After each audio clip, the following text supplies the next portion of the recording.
इस वक्त हम कलानेश्वर में मौजूद हैं। कलानेश्वर का जिक्र रामायण में किया गया है। भगवान कहते हैं भगवान श्री राम यहाँ पे पूजा करने के लिए आए थे। कलानेश्वर स्थान का जिक्र परिक्रमा में भी किया जाता है। जब यहाँ पे 15 दिनों तक चलने वाला परिक्रमा की शुरुआत यहाँ से होती है और अंत भी यहीं से होता है। जब अयोध्या से बाराती के रूप में लोग आते हैं यहाँ पे 15 दिनों तक परिक्रमा में भाग लेते हैं और 15 दिनों के परिक्रमा के बाद फिर यहीं समाप्ति करते हैं। वह कलानेश्वर स्थान में भी अब चुनावी सरगर्मी तेज हो चुकी है। इस बार चुनावी मैदान में कुछ युवा भी प्रत्याशी जोर शोर से अपना चुनावी कैंपेन कर रहे हैं और जोर आजमाइश में लगे हैं। आखिर जीत किसी होगी यह तो 15 के बाद तय होगा, लेकिन जो प्रत्याशी जिन मुद्दों के सहारे चुनावी मैदान में उतरे हैं यह जानने का हम जरूर प्रयास करेंगे।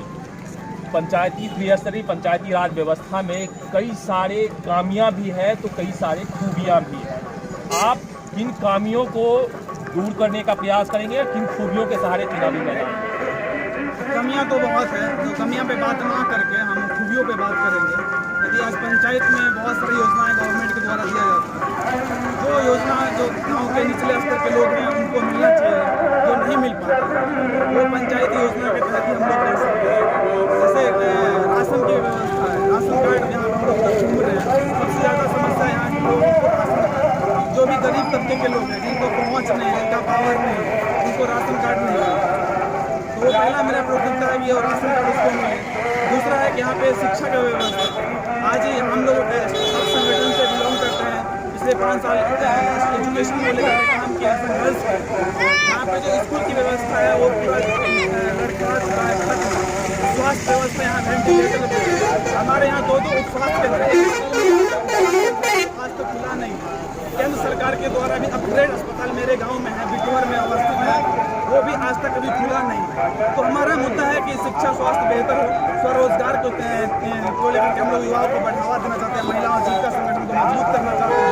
और जो कलानेश्वर स्थान का मैंने जिक्र किया है, तो कलानेश्वर स्थान हमारे यहाँ पे धार्मिक और धरोहर है, हमारे क्षेत्र का, हमारे पंचायत का, उसको हम लोग पर्यटन के क्षेत्र में बढ़ावा देना चाहते हैं, उसको बढ़ाएंगे जिससे यहाँ के लोग रोजगार मुहैया हो सके। आज बिहार में इंडस्ट्री नहीं है, तो हम पर्यटन के क्षेत्र में रोजगार यहाँ के लोगों को, यहाँ के युवाओं को, यहाँ के जो भी लोग हैं उसको हम लोग रोजगार मुहैया करवा सकते हैं। तो हम इस मुद्दों को लेकर के यहाँ पे गांधी जी अक्सर अपने आप को ग्रामीण कहते थे क्योंकि वो चाहते थे ग्रामीण जो है वो आगे आए, क्योंकि अंग्रेज जो 200 वर्षों तक शासन जो भारत पे चलाया उसमें जो एक सबसे बड़ा उसका जो लोग ये डिफेक्ट किया कि ग्रामीण क्षेत्र को उसने पारिश्रमिक जोन बना दिया, यानी लेबर जोन बना दिया।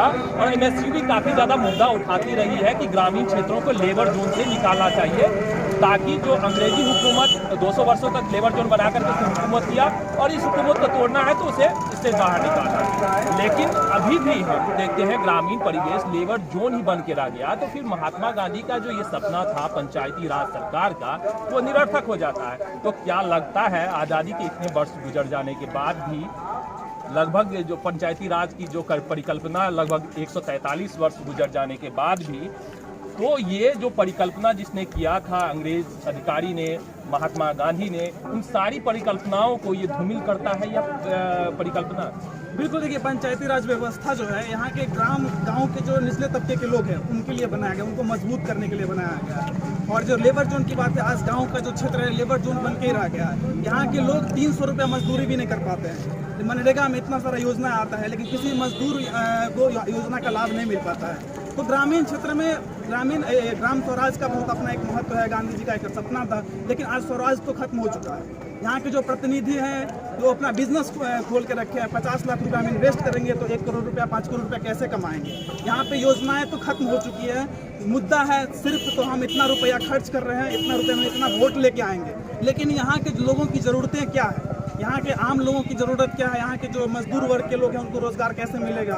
आज मनरेगा के तहत उनको जो 100 दिन बोलती है गवर्नमेंट की 100 दिन में रोज़गार मुहैया करवाएंगे, 100 दिन रोज़गार कैसे मिलेगा, उसको नहीं मिलता है तो उसको पैसा फिर कैसे दिया जाएगा। इसके लिए यहाँ पे किसी भी प्रतिनिधि के पास कोई योजना नहीं है। योजना तो बस है तो दारू पिलाएंगे, पैसा बांटेंगे। आपने लेबर जोन से मुक्ति के लिए कई आंदोलन भी आप लोग हम देखते थे, पहले चलाते थे, शुरुआती दिनों में चलाते थे, बाद के दिनों में हालांकि खत्म हो गया वो आंदोलन। तो क्या बदल पाए कुछ या खुद बदल गए? नहीं, हम खुद नहीं बदले हैं। हम इस आंदोलन पिछले 5 साल से कर रहे हैं। आज से 2 साल पहले हम लोग यहाँ से लेकर के कई आंदोलन बंद हो गए, जैसे चीनी मिल का आंदोलन शुरू किया, बंद कर दिया, कई सारे आंदोलन आप लोगों ने बंद कर दिया। तो क्यों लगता है कि आप ही बदलने लगे? नहीं, हम बदले नहीं हैं। हम गांव में आए हैं। गांव में जो मजदूर वर्ग के लोग हैं उसको संगठित करेंगे, और जो मेरा आंदोलन जहां से खत्म हुआ है उसको और मजबूती के साथ वहीं से शुरू करेंगे, और हमारे क्षेत्र में जो मजदूर तबके के जो लोग हैं उसमें बदलाव आएगा और गाँव से ही शुरुआत होगी। तो क्या इस बार आपके चुनावी मुद्दे में ये है कि हम लेबर जोन को गाँव से खत्म कर देंगे? जी, हम ग्राम स्वराज की जो बात किए हैं, उसके बाद निजी रोजगार, स्वरोजगार को लेकर के बढ़ावा देने की बात कर रहे हैं, तो हमारा ये पंचायत में मुद्दा है। तो इस बार यदि आप चुनाव जीतते हैं तो क्या काम सबसे पहले करेंगे? सबसे पहला मेरा काम होगा यहाँ के शिक्षा व्यवस्था को थोड़ा सा बेहतर करें, क्योंकि आज के दिन में एजुकेशन सबसे ज़्यादा ज़रूरी है यहाँ के लोगों के लिए।